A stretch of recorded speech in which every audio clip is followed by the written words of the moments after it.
Insignificant though this bottle of compressed hydrogen gas looks, it marks the beginning of the world's largest and most powerful particle accelerator chain, culminating in CERN's spectacular Large Hadron Collider. Hydrogen atoms from this gas cylinder are fed at a precisely controlled rate into the source chamber of a linear accelerator, CERN's LINAC-2, where their electrons are stripped off to leave hydrogen nuclei. These are protons and have a positive charge, enabling them to be accelerated by an electric field. Their journey to eventually take part in ultra-high energy collisions similar to those following the Big Bang can now begin.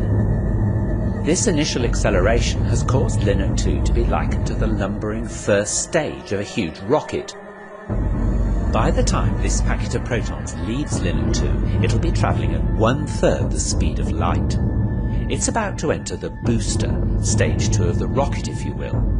In order to maximise the intensity of the beam, the packet is divided up into 4, one for each of the booster's rings. Straight acceleration is now impractical, and the booster is circular, 157 metres in circumference. In order to accelerate the packets, they are repeatedly circulated, and the electric field is now pulsed, in the same way that you push a child on a swing each time they reach a certain point. Magnets exert a force on the passing protons at right angles to their direction of motion, and so powerful electromagnets are used to bend the beam of protons round the circle.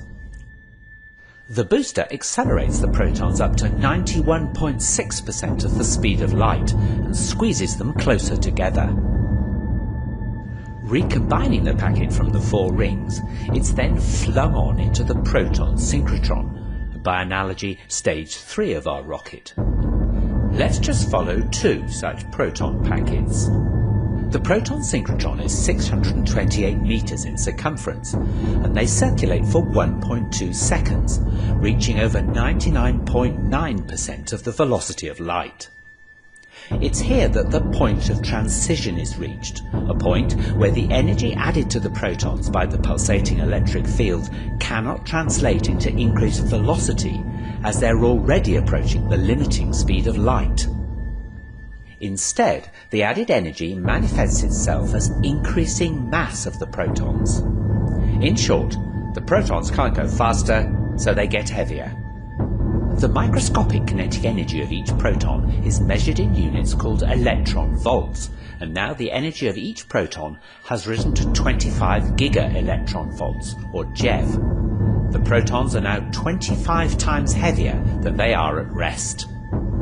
The packets of protons are now channeled into stage 4, the superproton synchrotron, a huge ring 7 kilometers in circumference, designed specifically to accept protons at this energy and increase it to 450 GeV.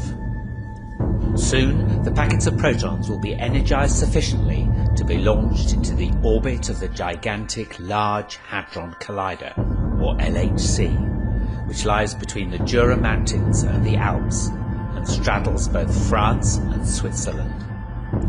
Lying deep underground, it has a circumference of 27 kilometers.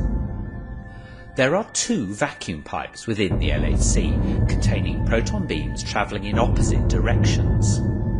Using ultra-sophisticated kickers to synchronize incoming packets with those already circulating, one vacuum pipe has injected into it protons which will circulate clockwise, and the other protons which will circulate anti-clockwise. The counter-rotating beams cross over in the 4 detector caverns, where they can be made to collide. The energy of the collision is double that of the individual opposing protons, and it's the debris from these collisions that is tracked in the detectors.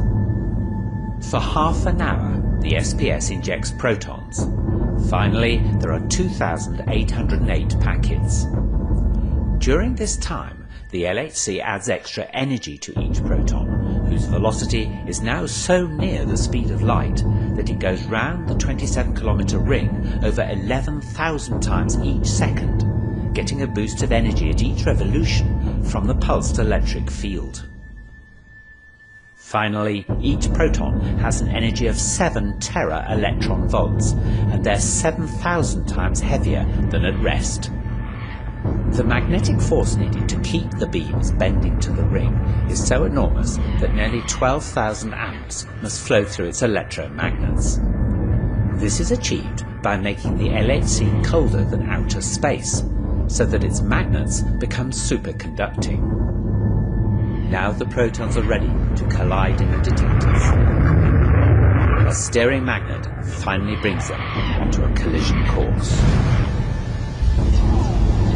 The total energy of 2 protons colliding in the LHC is 14 tera electron volts and reproduces similar states to moments after the Big Bang.